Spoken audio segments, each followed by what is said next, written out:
Good morning dear students.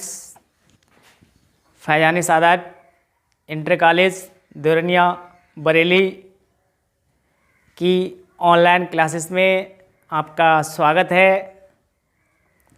मैं mister Anil sir English grammar के अंतर्गत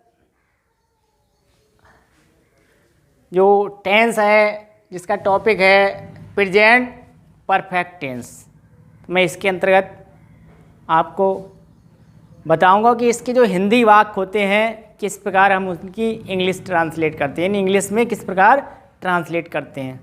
तो जो प्रेजेंट परफेक्ट टेंस यानी वर्तमान पूर्णकाल, तो इसके जो हिंदी वाक्य होते हैं उनकी जो पहचान होती है, सर्वप्रथम नंबर 1 यानी इस काल के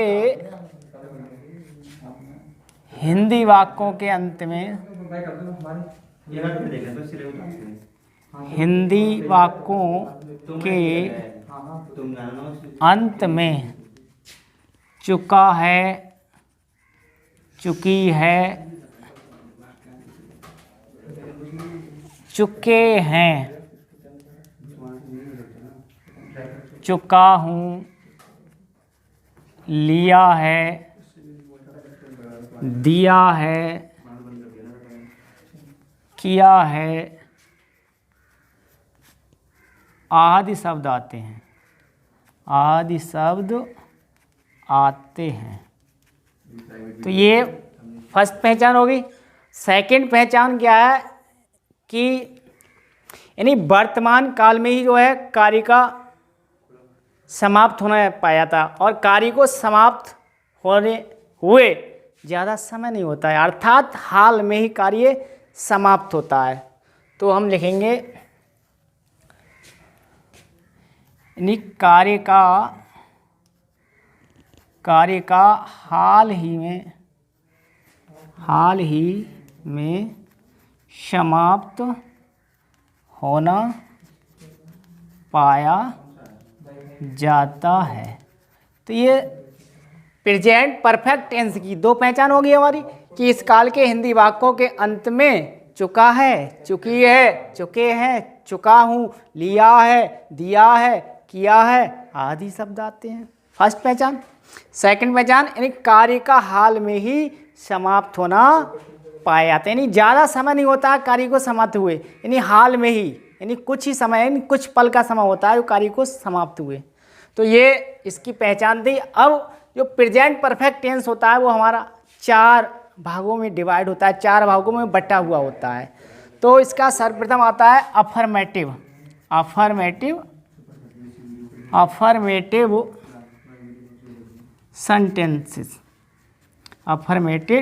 सेंटेंसेस, यानी सकारात्मक वाक्य, यानी स्वीकारात्मक या सकारात्मक वाक्य जिसको हम साधारण वाक्य भी बोलते हैं।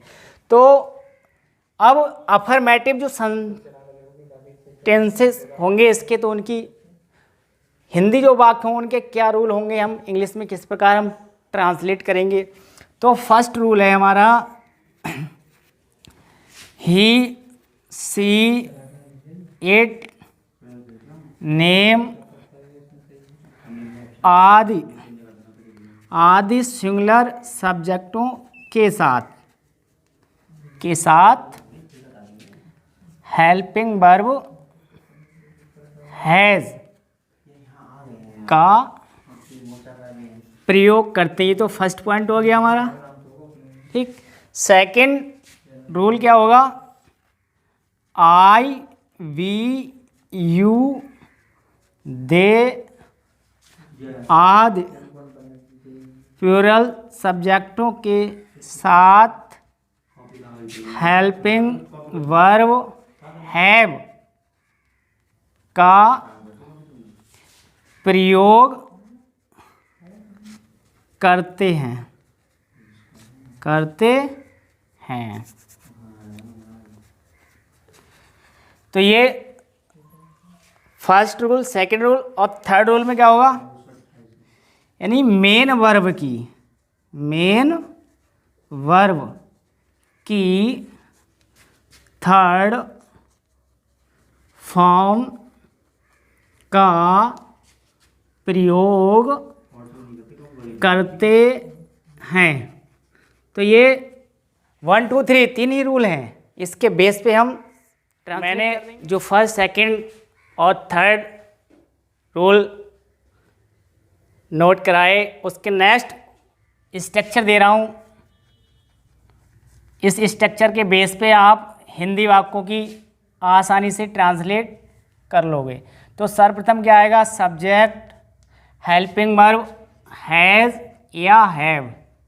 सब्जेक्ट के अनुसार अब जो मेन वर्ब होगी उसकी थर्ड फॉर्म ऑब्जेक्ट और अदर वर्ड। तो ये हमारा स्ट्रक्चर बनेगा, जो मैथ की भाषा में हम इसको फार्मूला बोलते हैं। यानी इसी बेस पे हम जो हिंदी वाक्य होगा उसकी हम ट्रांसलेट कर लेंगे।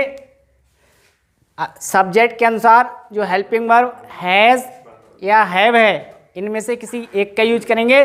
जो मेन वर्ब होगी उसकी थर्ड फॉर्म का यूज करेंगे, ऑब्जेक्ट अदर वर्ड।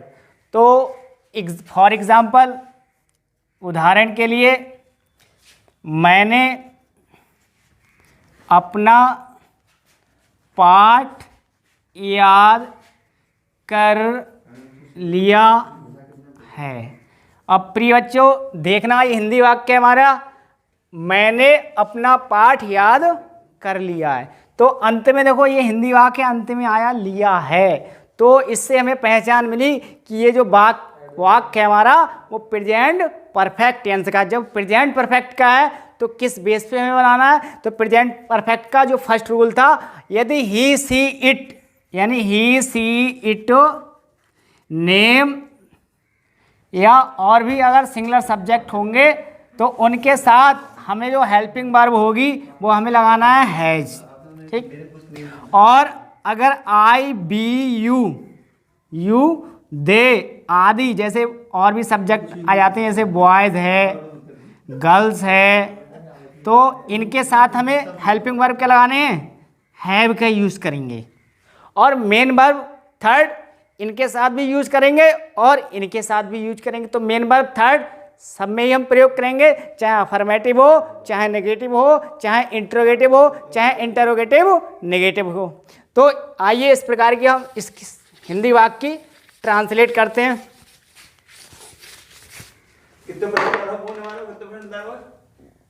करो तो प्रिय बच्चों, यहाँ पर सब्जेक्ट के स्थान पे है मैंने, तो हम यहाँ पर आई का यूज़ करेंगे। आई यानी मैंने।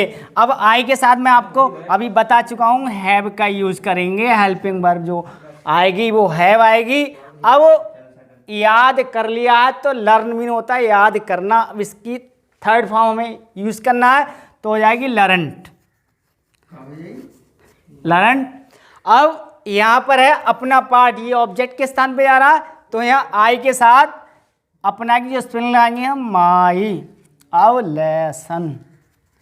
तो इस प्रकार जो हिंदी वाक्य था उसकी ट्रांसलेट कर ली। एग्जाम्पल, वह पत्र लिख चुकी है।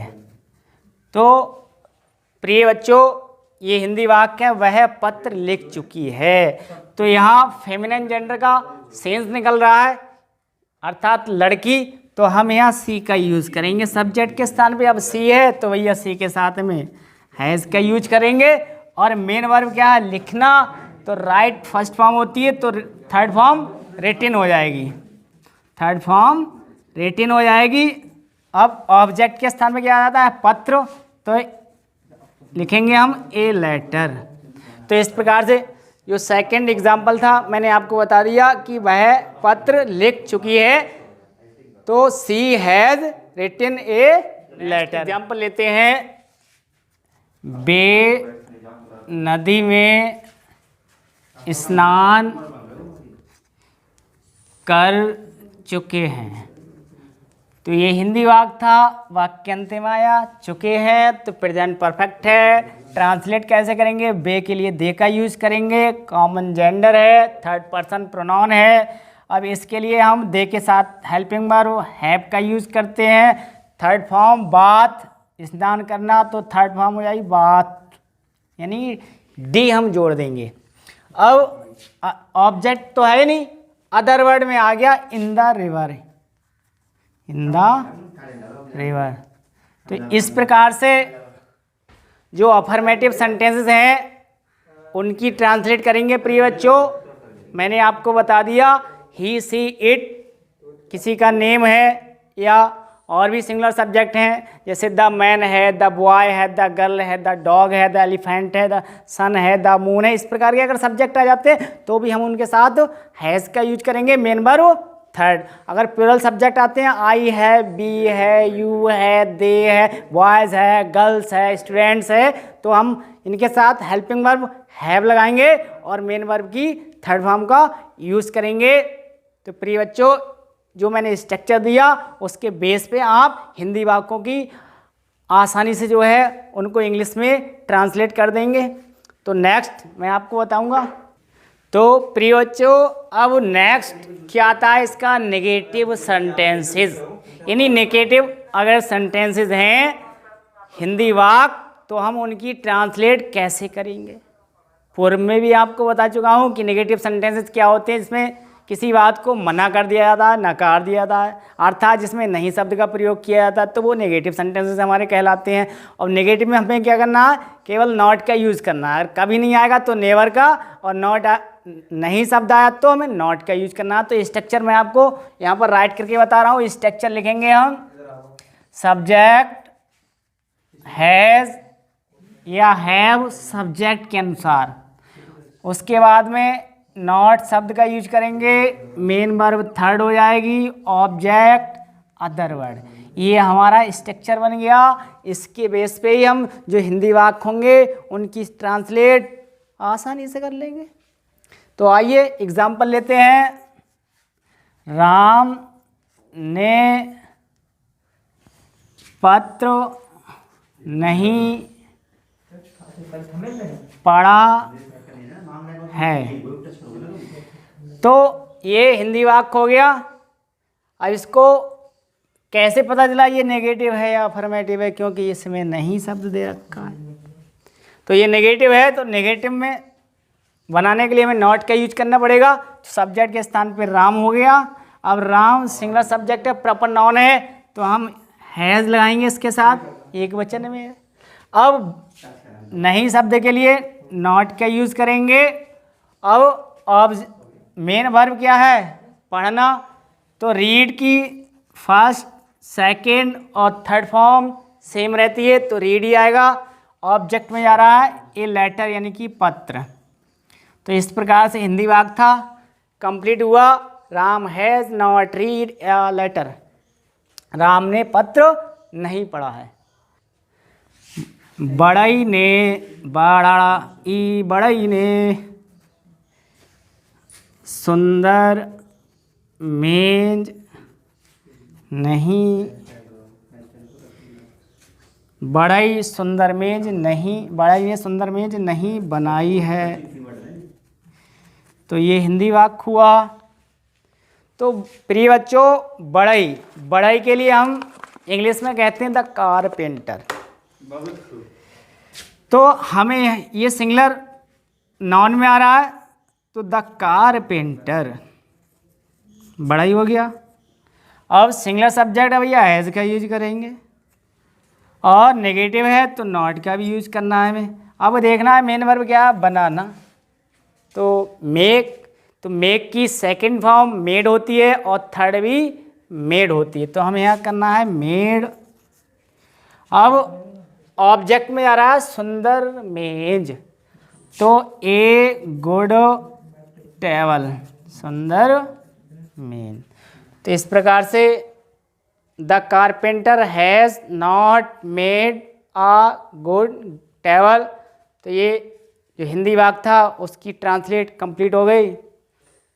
तो प्रिय बच्चों, नेक्स्ट एग्जाम्पल है, पुलिस ने चोरों को नहीं पकड़ा है। तो पुलिस ने चोरों को नहीं पकड़ा। भैया पुलिस तो पहले मौका देती है, अरे भाग जा ताकि बाद में आऊँगी, तो चोर भाग जाते हैं। तो वही वाक्य है, वही पुलिस ने चोरों को नहीं पकड़ा, क्योंकि पुलिस बाद में आई, चोर भाग चुके अब तक। तो यहाँ पर द पुलिस